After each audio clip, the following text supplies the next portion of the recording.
Or, bottom line, Mr. President, pwedeng mag-decide ang Senate President o sa atin. And Mr. President, there are issues that goes into fairness. You know, the AMLA will be a witness here.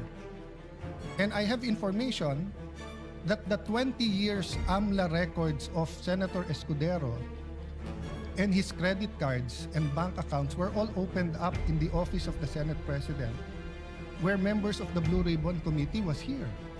Then we're going to ask him to preside. So there's a problem. This is my explanation. This is my explanation. To the gentleman. This is from factual, and this is my explanation.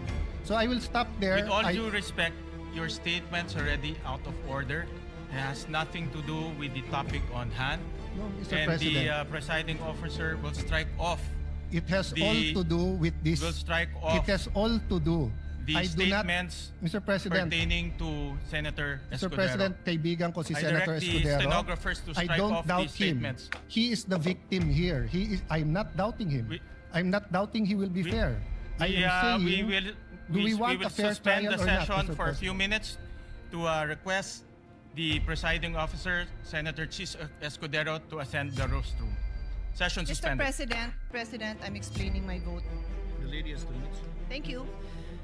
Dear colleagues, my explanation includes a reminder to all of you na kung hindi nyo kasundo si Alan, alamang kasundo nyo ako. So, if sarado ang pag-iisip nyo na si Alan nagpaliwanag, ako naman ang magpapaliwanag, pagbigyan nyo naman ako.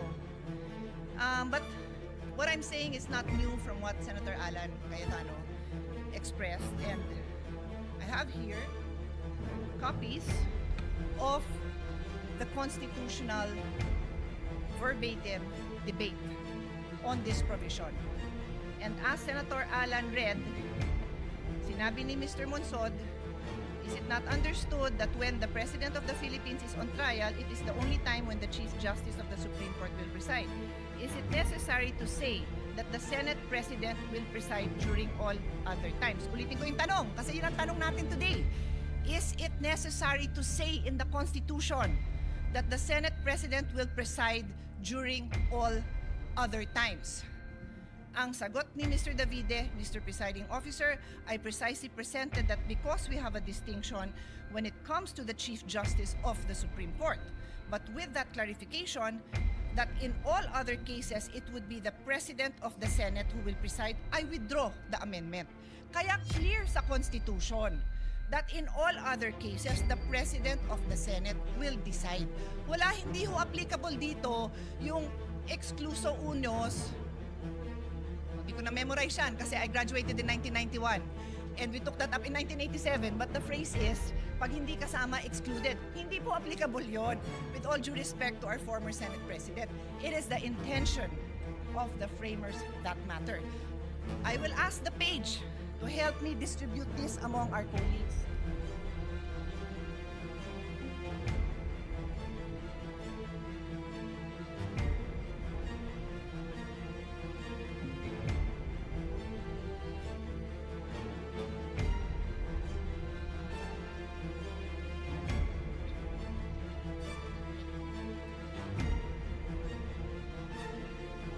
I have also asked our staff to actually copy. I am environmentally friendly, so ayoko sana ng papel. Pero alam ko na hindi po lahat sa atin gumagamit ng digital ng electronic gadgets, kaya pinapil ko na lang. Pero kailangan ko pakita sa inyo yung mismong nasa journal. Yan din yon. Yan din yon, my dear colleagues.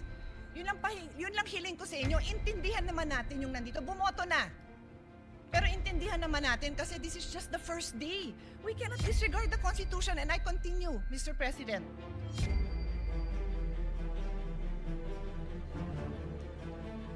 We have enough jurisprudence, more than enough, to explain to us, even in layman's term, what basic legal principles are. And one of the most fundamental principles of constitutional construction states that we give effect to the intents of the framers of the Constitution. With this vote, did we give effect to to the intentions of the framers of the Constitution. Sinabi nga Senate President ang magpe-preside.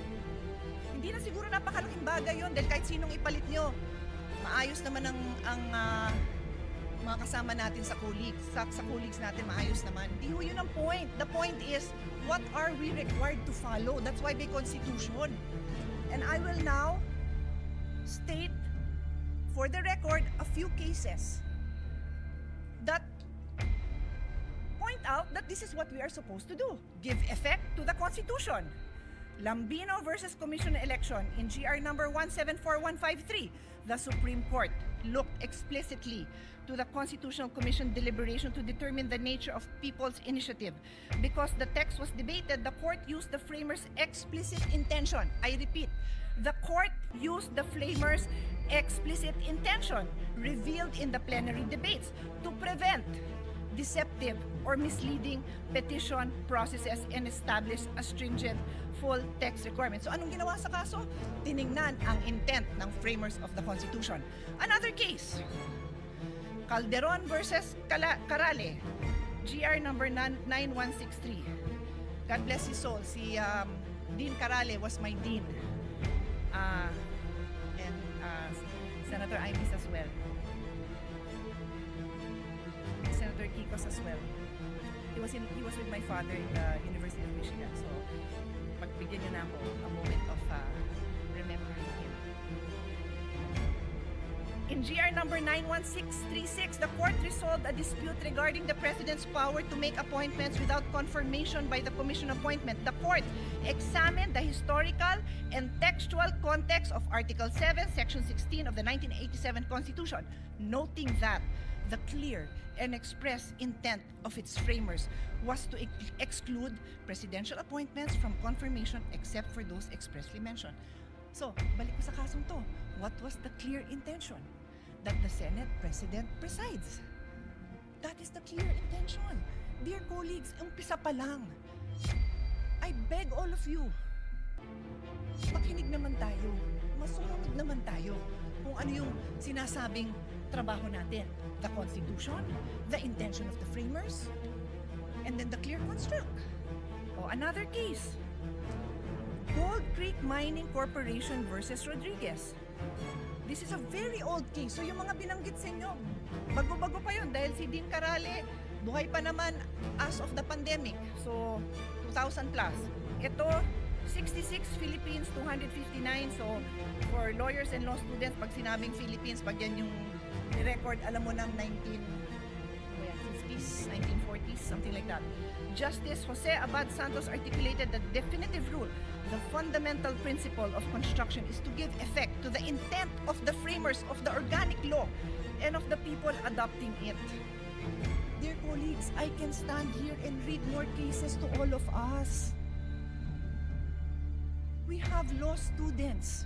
We have freshman law students. We have fresh graduate. We have bar reviewees listening to us. Tapos tayo pa lang, hindi natin mabigyan pahalaga ang very clear legal principles. Pati yung prosecution and defense, nakikinig. Sana po, huwag niyong abalahin yung oras namin.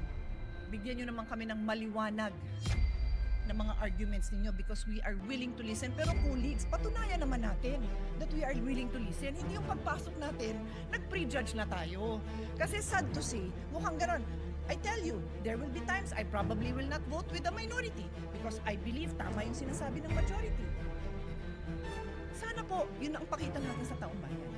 So, hindi ko naabalahin yung time dahil kakaupo pa lang ng bagong presiding officer, pero ang dami pang kaso that says, look at the intent of the framers of the Constitution. And today, we disregarded the intent of the framers of the Constitution. Magandang hapon po, kaya ng pag-uumpisa ng hearing na ito. We know the